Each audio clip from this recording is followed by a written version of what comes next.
Hello, everyone. Welcome. Welcome. Good morning, good afternoon, good evening, depending on where you are coming on. Thank you all so much for joining on another episode of Career Journeys with Coach Stella. I am your host, Coach Stella, and you are in for a wonderful, wonderful journey ahead with us today. Today, I have the wonderful, multi talented Jesse Anabanum with us today to talk through his career. Jesse, thank you so much for joining us. How are you? How you doing? How you doing, Coach Stella? How you doing, audience? I really appreciate this opportunity and this opportunity to take the time out to talk through these career journeys because it's a really important piece, and I appreciate what you're doing.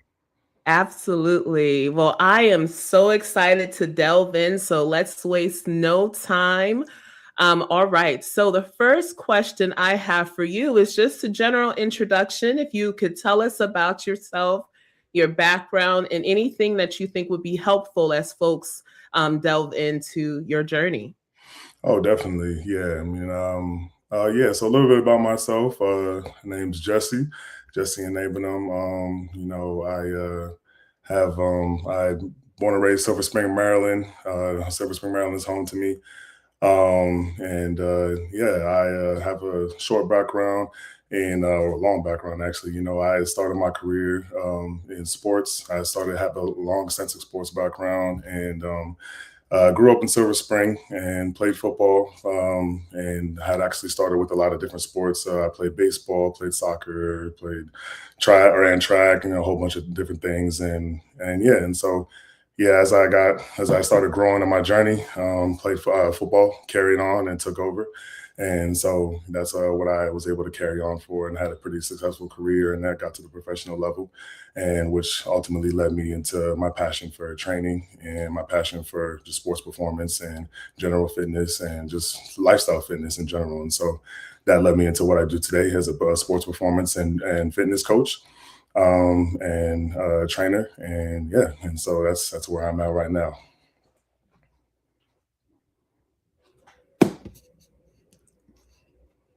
I am muted.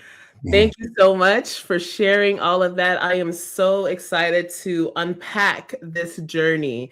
Yes. Um, so let's start, let's bring it back to the beginning. So, born and raised Silver Spring, Maryland.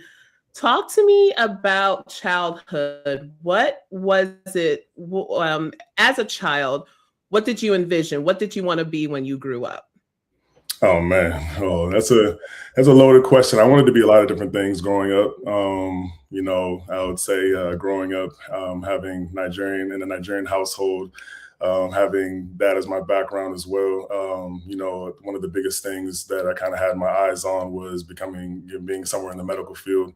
As you know, I have a lot of family within that are amongst the medical field and do different things. And so, that was kind of high up for me. I mean, you could ask like, my parents when I was a kid, every time they would ask what I want to be, like a doctor, I want to help people. And I think the biggest thing around it was helping people. I think that was something that was innate in me. So, yeah. I mean, I would say from a youngest age, I wanted to just be in the medical field, be a doctor. And, as time went on, it started developing and evolving different things. Okay, awesome. So, medical field, also growing up in a Nigerian household, definitely the number one occupation, the dream. And so, talk to me about, you said in your intro that you started in a variety of different sports. When did sports enter your life? And talk to me about how what shifted as far as your adult vision. I think sports have just always been a pivotal part of my life. Sports have been something that have kind of kept me grounded in what I felt like my purpose was. I was always athletic as a kid, and I was running around playing with friends outside, doing different things, and I fell into, not necessarily fell into, but my parents actually were the ones to introduce me to just being active in different sports, seeing how active I was as a kid.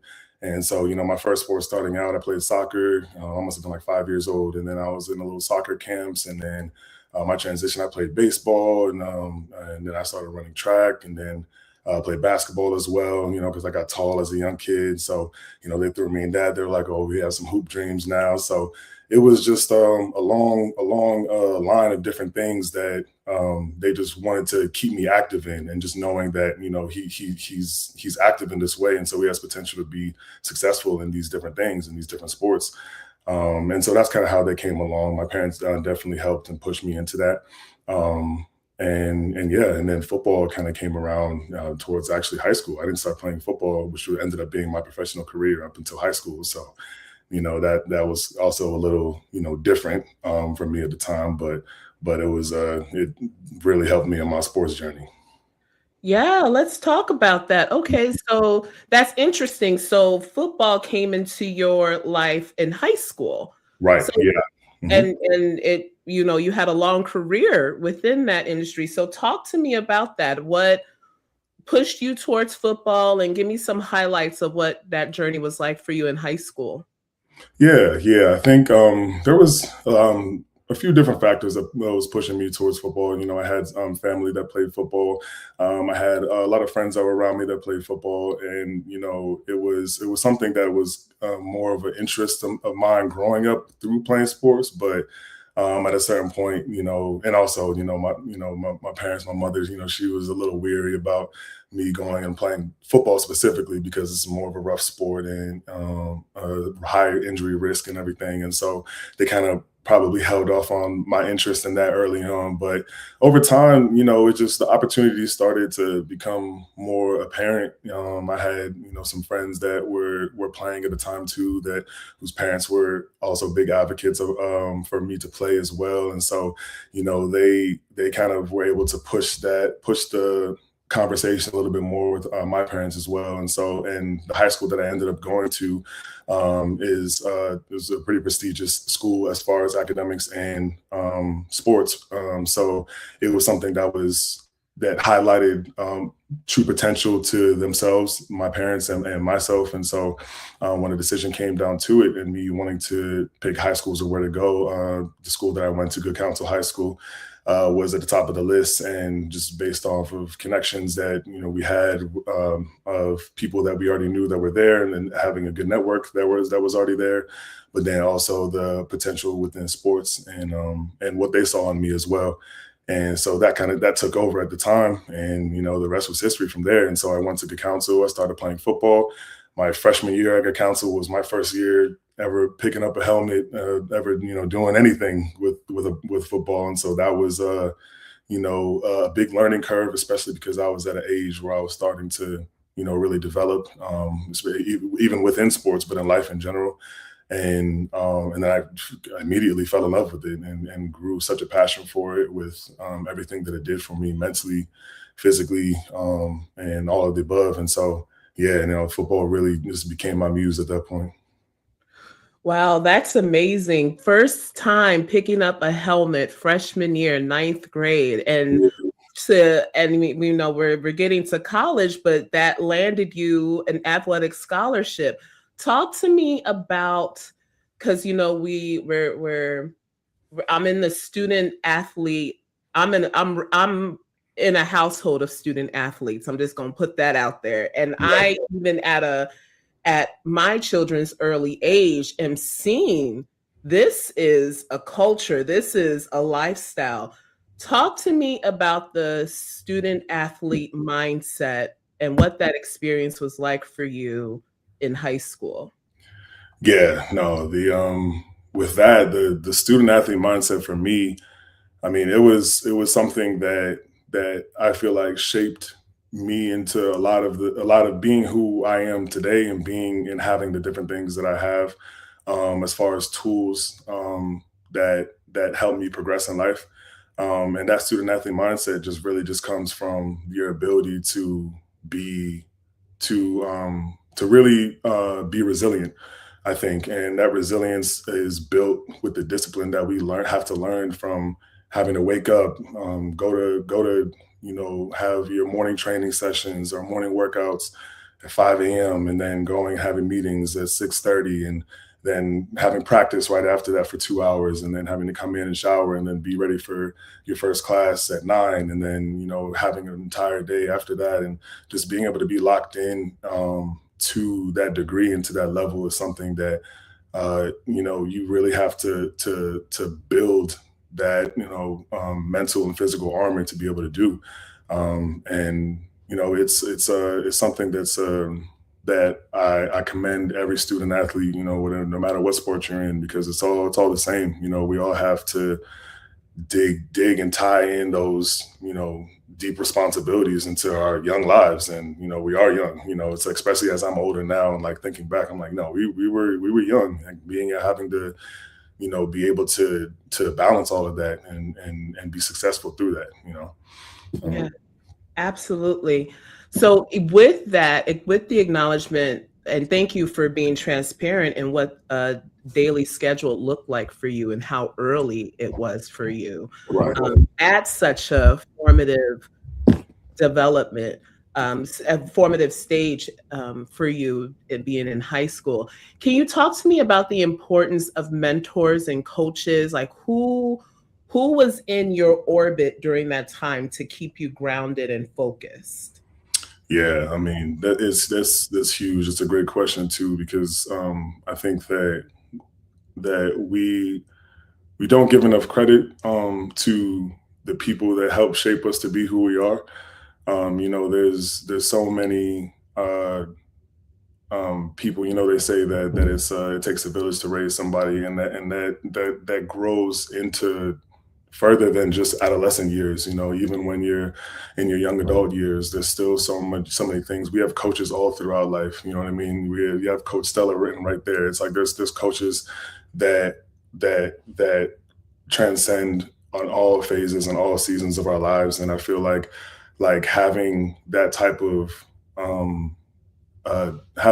of connection with people that you do trust, that you do believe in, that believe in you at the same time around you is so important. And I had that in a lot of different points in my life and a lot of different points in my career, and especially in those times, and from my high school transition into college, from an athletic standpoint, from a spiritual standpoint, mental standpoint, and just from everything. I've had people along the way that really helped me through that time.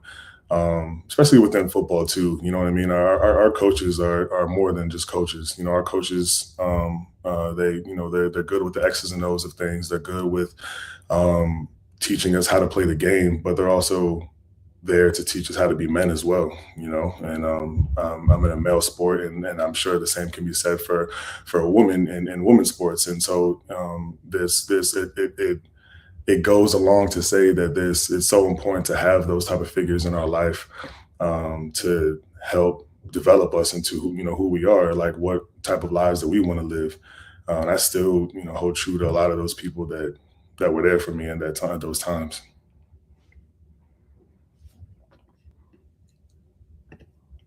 Yeah. All right, sorry about that. I think I got cut off for a second there, but I think No, we're back. Can you my hear me? yeah, I don't. I want to grab my charger. I don't want my thing is actually dying. I thought that it was Okay, we will pause for the cause. Go ahead. 2 seconds. Yeah. No worries. All right, for those of us who are just joining in, thank you all so much for joining in with Career Journeys. I am your host, Coach Stella, and we have the wonderful and fabulous Coach Jesse Anabanam coming on to share his career journey with us. So, as he is going to deal with his tech issues, let me just recap everyone on where we've been thus far in this journey. So, Coach Jesse, born and raised in Silver Spring, Maryland, has always had athletics on his mind and in his life. Parents enrolled him very early on in sports. He started off at soccer, then later on transitioning to baseball. And it wasn't until high school, this was a very interesting fact here in his journey. It wasn't until high school, ninth grade, that he picked up a helmet, and fell in love with the sport of American football. that actually led to athletic scholarship that perfect timing, Jesse, as we transition to from high school, your student athlete experience in high school Yes. to college. Talk to me now. I know the journey from as a student athlete from high school to collegiate sports is night and day. But let's talk about the selection process. What did recruitment look like for you, and what led to your ultimate decision to attend your university? Yeah, yeah. I mean, the recruitment process was something that was also like a culture shock. I mean, something that was so new, so fresh to me, just because just having not been through a lot of like the youth league cycles and different things like that for football specifically, I just wasn't super aware of how it was gonna go or how it was gonna feel. Rather, I think I had a good idea of how it would look, especially being at the school that I attended. And, we had a lot of great recruits, a lot of great athletes that went through that school.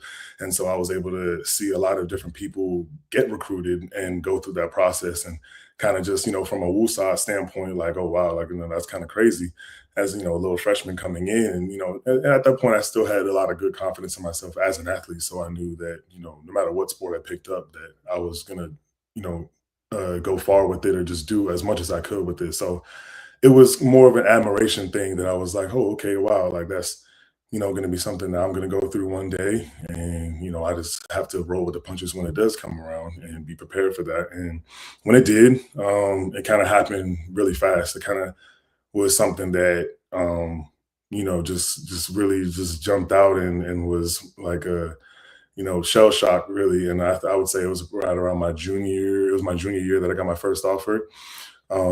And from there, it was kind of like the floodgates open. And then my first offer was actually Auburn. And so, that was like kind of a big deal for me.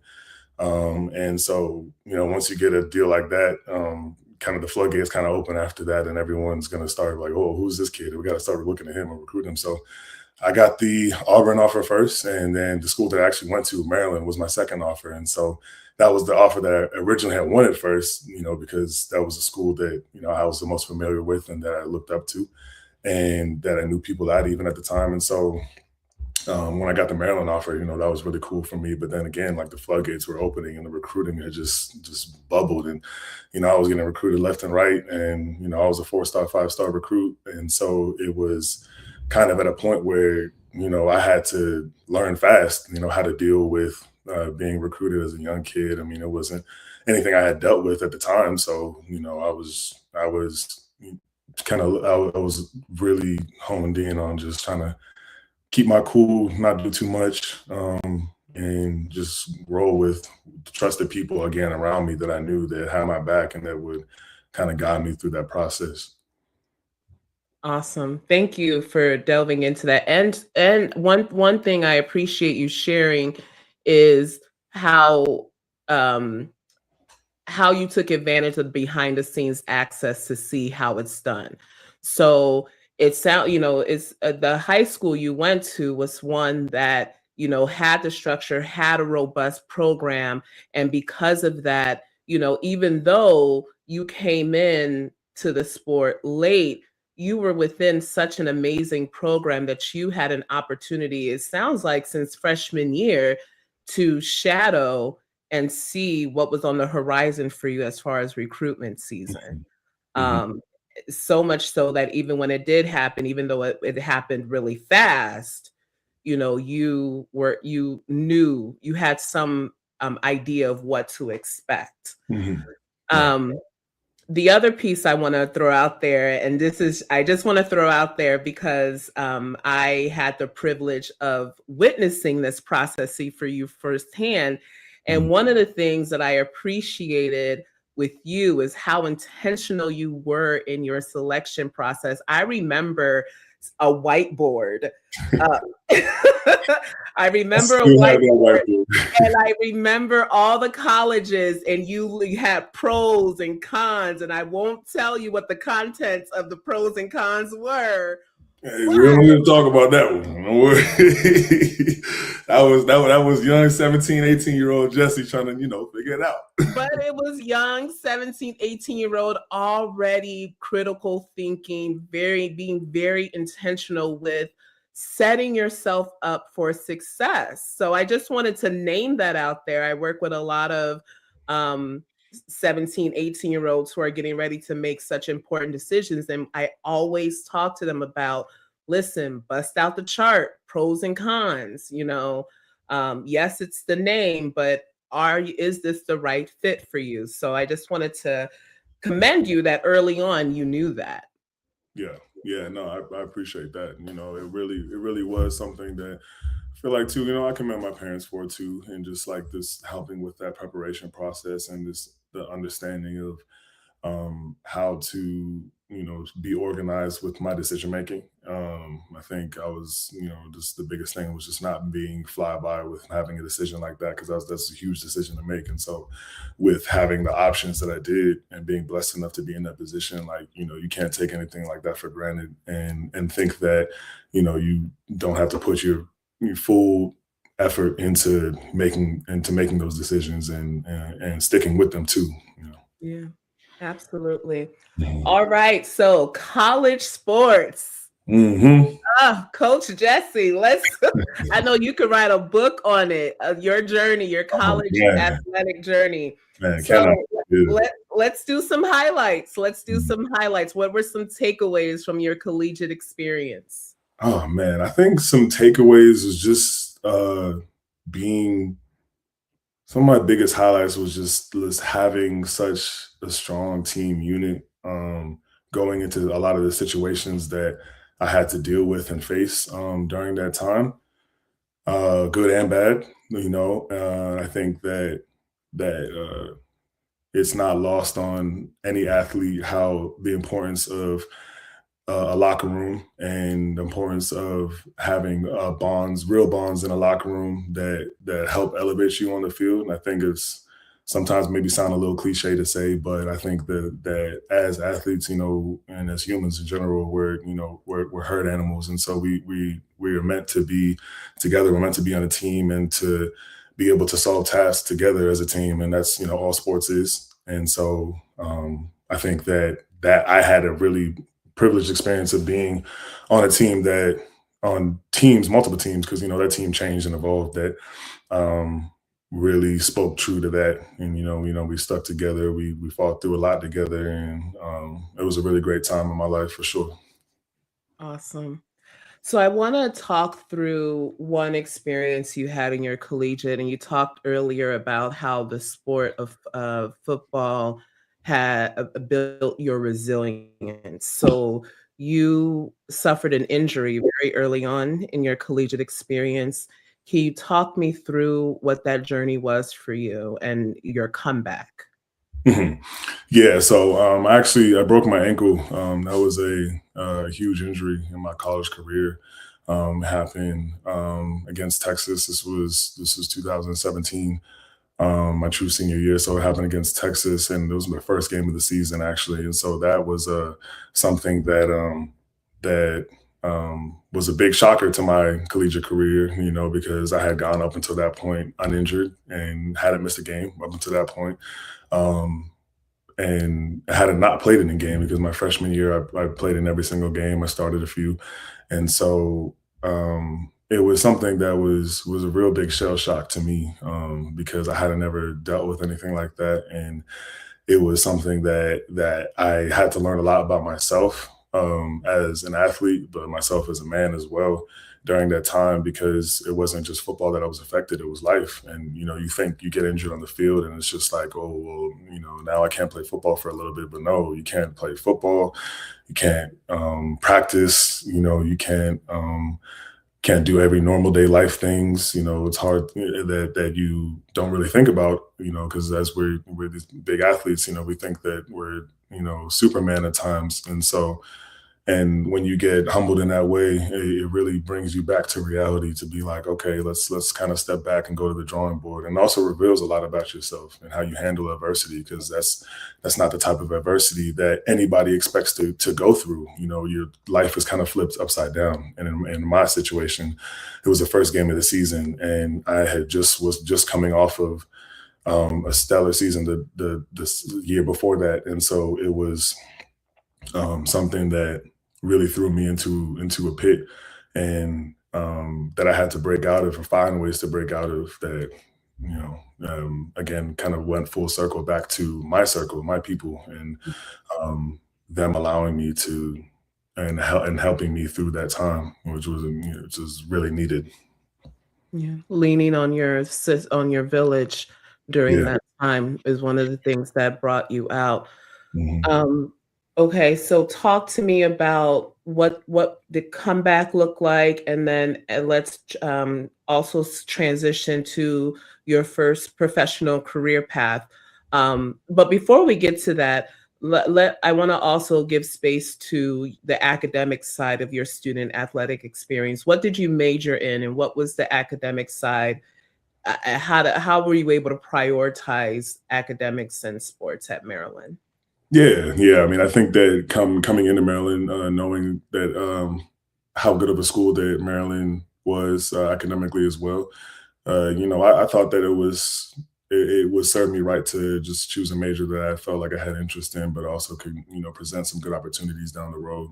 So I actually did initially come into to Maryland as a kinesiology major, and through time, through like it was probably like my freshman year, I realized that the demands of kinesiology major and what I was demanded for in football were just not aligning at the time. So I actually ended up changing that major, and I ended up going to another major, which wasn't, I wouldn't say necessarily so much easier, but it was something that gave me a little bit more interest, that I had a little bit more interest in, and that was a psychology. And then I double majored in family science as well. So I ended up graduating with a family science and psychology degree, and so that also, kind of helped shaped a lot of things, within my career athletically too, because then I was able to have something that kept me structured academically too. I was able to learn and be in something that I was interested in, and could help with the flow of my sports path too as well. So, that was definitely a good path for me, I would say, at the end of the day. Awesome. Mhm. All right. So, senior year, you suffered an injury. Mhm. Talk me through what the next chapter was for you after that, after recovery. Mhm.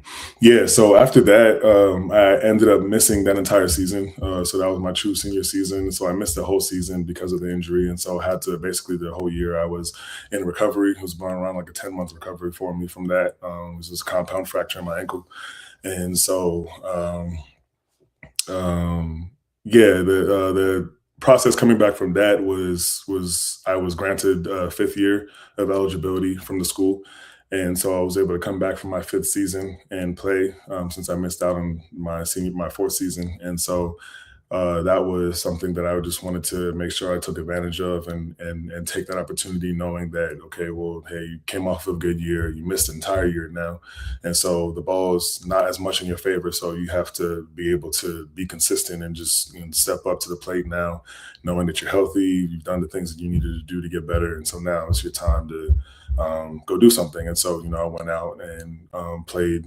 for my fifth season. That was 2018, and yeah, and so that healing process was grueling. It was crazy. It was definitely something that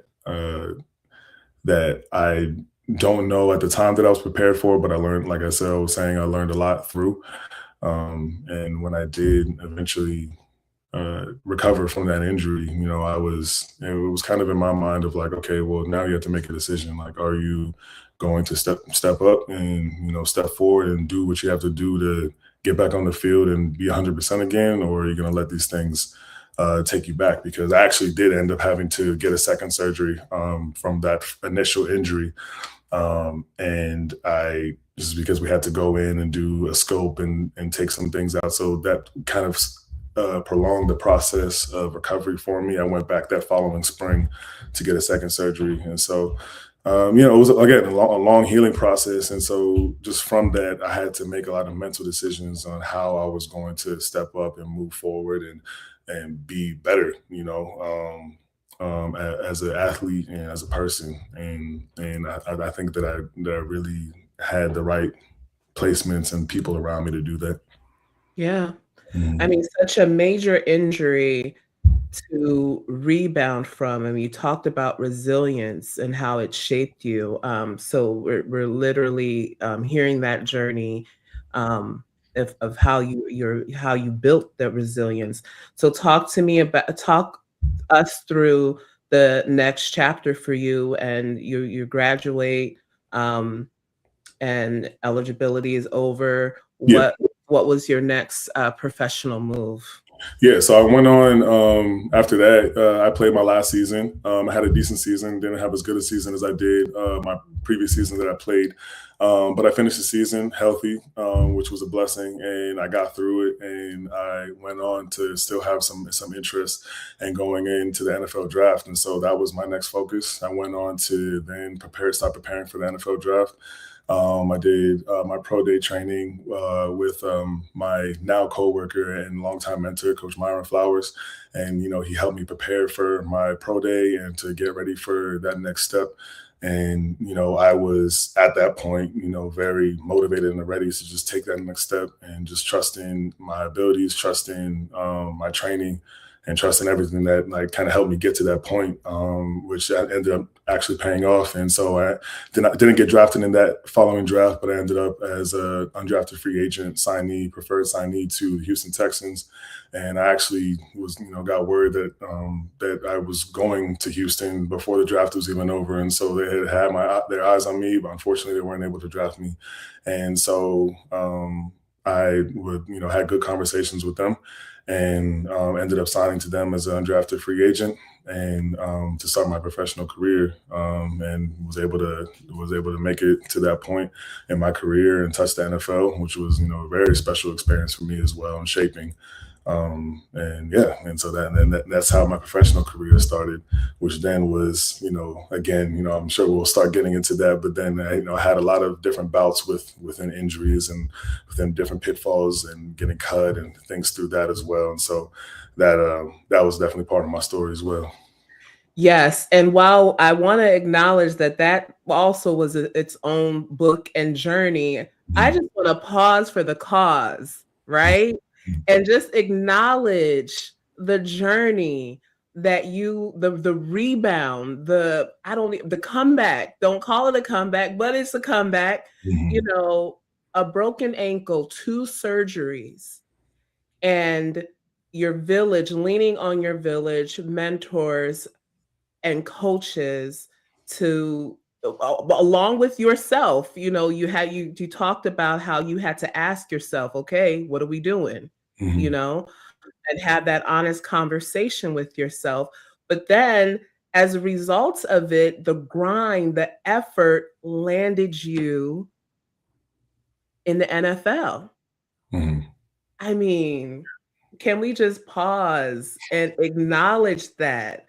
How strong of not only your physical ability, but your mindset, because I know the road back was not easy.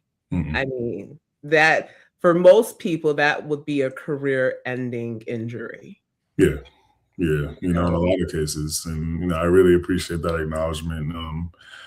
As we don't think about it as much as we could or should, especially because when sometimes your career doesn't pan out at the fullest extent how you may have wanted to based on injuries or what have you or different things. But it is a blessing to even be in this position to begin with, and to know that I've overcome the things that I did to be able to get to certain points when the odds are stacked against you. And just that resilience too is just something that really helps elevate me and motivate me for even what I do today and right now, because it's, I'm seeing a lot of that in a lot of the younger people that I train, even with my general fitness clients. Like, everybody's an athlete, and that's something that we'll probably get into. But that's to me, it's something that these things that we learn in sports help us in so many different ways in life, and in our career paths. Yeah, yeah. So, for the sake of time, I want to jump into where you are today. So, Mhm. we know you touched the NFL, and that that was a journey. I may have to have you come back to tell us through that journey, because the resilience that you have now, it started, well, it started throughout your whole athletic career, but senior year, that's just the beginning. So, I may need to have you on for a part two to talk through that chapter. Yeah. Um, but I want to, because especially as a performance coach, you have firsthand knowledge of what that rebuild looks like. So talk to me about how you transitioned from the NFL to your current role right now. Yeah, and so it was really just getting to the latter point of my professional career. I was a lot trying to figure out what to do. I was bouncing around different teams, battling injuries, and so I was really in the mindset of, okay, how am I going to make the most out of my off seasons, for one, but then also bring longevity to myself within my career. And so, something that I actually started doing within my off seasons and during free agency was training. And so I was living in the West Coast at the time, and I started freelance training and doing, and while I was out there, and started a training business out of that. And it was something that I had learned and picked up from just the different tools that I had from my training experiences growing up, and especially through my mentors. One of the biggest ones being my mentor and Coach Myron Flowers. He was someone that who I work with now, who also has just been a big influence and impact in my training career, and my athletic career, really. But then also now with what I wanted to do with training, and just seeing the importance of building a lifestyle out of training and working out, and not seeing it as much of a chore, but seeing it as something that benefits you in your longevity in life. And yeah, and so that transition was a lot easier for me to kind of see and be locked in on wanting to pursue that career path. And so while I was training out in the West Coast, I started playing again. Actually, it was West enough to start playing again, and then ended up experiencing another injury, which is, again, more stories, more layers. And so from there, I decided to transition fully into my training career. I moved back to the DMV area. This was early in 2024, and moved back to the DMV area. Started formed my LLC around my business, and then started more professionally training right alongside with my longtime mentor, Coach Flowers. And so that was something that I then, at that point, now was like, okay, well, now this is real. Now this is something that I really can build a business out of and be more present in the community with. Now being back in the area, and having the resources and people around me again. And so from there, I just took it by storm, and then rolled with it. Awesome. So, I love a full circle moment. So Mhm. it sounds to me that, you've been all over. You transitioned as a result of transitioning from different teams, you've had an opportunity to travel the country. And in that traveling, the personal and professional development that you gained, in 2024, you made the decision to return back to the DMV area, and now growing your performance in training alongside your long term mentor. That's awesome. Awesome to hear. So talk to me about your clients and your training philosophy, and how have you turned your journey into motivation for others? Yeah, and I think that it's just with my training journey. It's been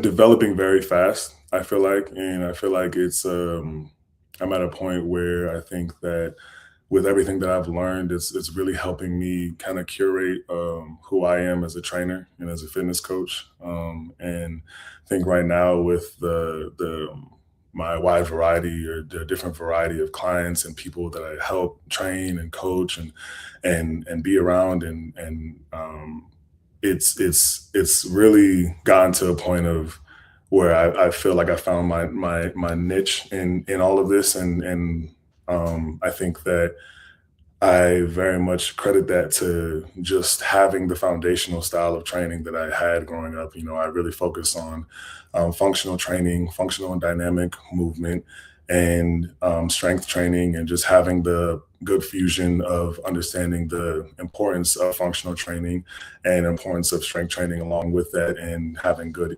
nutritional and health balance regimens, and being able to form all the different facets within training together to be able to form regimens for you that keep you mobile, keep you loose, don't prevent injuries. You know, there's no reason that people should be getting injured in the gym. That's the one thing that, you know, I really hone in on of like that you should be doing things in the gym that prevent you from being injured or prevent you from getting to points where you feel like you're immobile, because that's, you know, the point of it is to gain strength, to be mobile, to be loose and fluid, and that's what our bodies are meant for. They're machines, and so we really should treat it as such. And so yeah, and so that really is just built into my philosophy and into how I train and how I coach, and especially it's allowed me to be able to train a wide variety of people. You know, large portion and majority of my clients are women, and so, you know, with that, I attribute and attain a lot of the things that I do learn from my sports performance coaching and training background, and then also training and coaching present day, to be able to form and build programs and regimens that, you know, I'm not training you to be an athlete, I'm training you for life. That's something that my mentors would always say to us as well, that, you know, really spoke true to how we see and view training and see and view working out in general and just lifestyle fitness. You know, we're training you to be functional for life, and that transcends and goes past, you know, anything, any sport, any, you know, whatever that you may be doing. And so that philosophy has definitely helped be successful in this business. I think a successful mindset aligns and coincides with an athletic mindset. So I definitely hear you when you say, you know, you're working on functionality and all that. I think there are a lot of skills that you learn and develop inside your training that you use for life. Yeah. So definitely agree with that. So again, with our time, Coach Jesse, thank you so much for joining us today. I just have a few last minute questions for you before we get into our lightning round. Um, Mhm.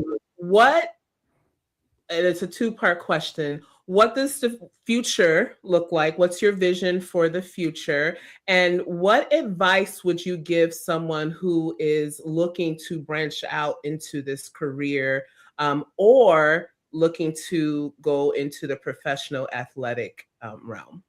Yeah, of course. Firstly, just for myself and for my future, I do plan. My hope is to definitely stay within the fitness industry. That's something that is a huge passion of mine at this point in life, and something that fitness and lifestyle coaching will always be a part of my brand.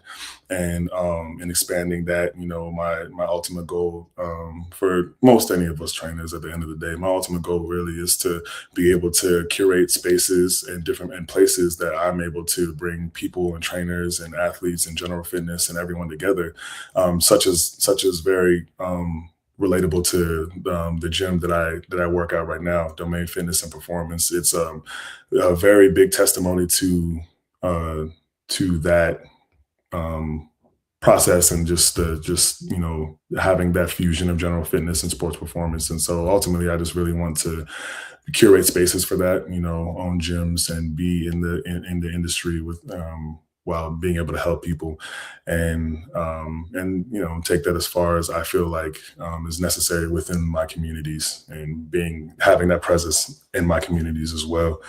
And further than that too. So for your other question, I believe it was asking about my advice for people, pursuing this path and pursuing. I would say just to 100% be focused on your community, and also 100% be as authentic as you can be within this, because I think that there's so many tools around us that people try to conform to rather than using and within their own realm and within their own strengths and passions. I think we all gifted, we're all given something that I feel like is going to help us be live within our purpose. And so we have those tools around us, and being diligent in seeing that, and understanding what it really means to use your gifts to have a presence in, within your within your talent or within your career, and using that and being confident in that too, and not being afraid to take a risk. There's so many things that we can say is, it's scary, or we don't want to do because X, Y, and Z might happen. But you really will never know until you actually step in and to try something new that you might not have done before, and you know to have different things that you can say, like, okay, like I'm doing that now, and I'm not going to look back at it after. So Mhm. yeah, yeah. All right. Mhm. Awesome. Thank you so much for joining us today with Career Journeys with the wonderful and multi-talented Coach Jesse Anavenham. Coach Jesse, for my parents out there, Mhm. what as a performance trainer, what are your thoughts on these uh, youth leagues and and kids focusing on one sport? What are your thoughts around that? What advice would you give us parents of student athletes? um Put your kids in as many sports as possible. That's what I would say. I think if you're in the like elementary, middle school age, and you haven't necessarily decided on a sport that they're really going to stick to, which I don't think most kids do at that point yet. Depending on the sport, I would say put your kids in as many sports as possible. Let them develop the different modes of team mentality, and different nuances of that within different sports, and while they're developing at that age, and go from there. I think that was the best. That was something that I did, and that was something that I'm grateful my parents did for me. And I think it's definitely very shaping within a young athlete's life. And you'll be surprised how far they can go, and when they finally do pick that sport that they stick to, because they'll find it, they'll pick it. Awesome. Mhm. Awesome. Thank you. All right, let's close out our time together today. I have some lightning round question. Top of mind thinking, don't think too hard. I just want to get some honest answers out of you. You ready? Yeah, let's do it. All right. First question. What is a one morning ritual that you try never to break? Making my bed. Making your bed. Oh, I like that one. Mhm. Okay. Number two, a book that has made a huge impact or one that you keep coming back to? I would say a book that my dad gave me, actually. It's called Things Fall Apart. Oh, yes. All right. Number three, what is one song that automatically shifts your mood? Man, oh, lightning. Pyramids, Frank Ocean. Okay. All right. All right. Oh, so much to unpack there. Come on All now, right. keep All it right. coming. All right. Last question. Last question. All right. Complete this sentence. Lately, I'm learning to. Be more present. Okay. All right.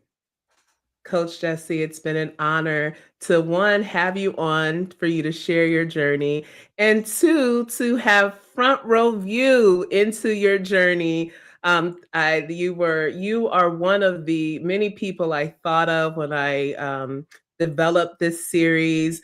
because everyday people have such amazing stories that if I think of my students that I work with today, if they can see it and hear it, they too can also dream and see themselves in it. So thank you so much for sharing. I hope to have you back on because the journey continues for you. Yeah. And for everyone tuning in, thank you so much for continuing the journey with us. Continue to subscribe to my YouTube channel, Career Journeys with Coach Stella. And if you or anyone from your network you would love to hear from, please feel free to reach out to me at coachstellaoc@gmail.com. Till next time, everyone, be safe and be well.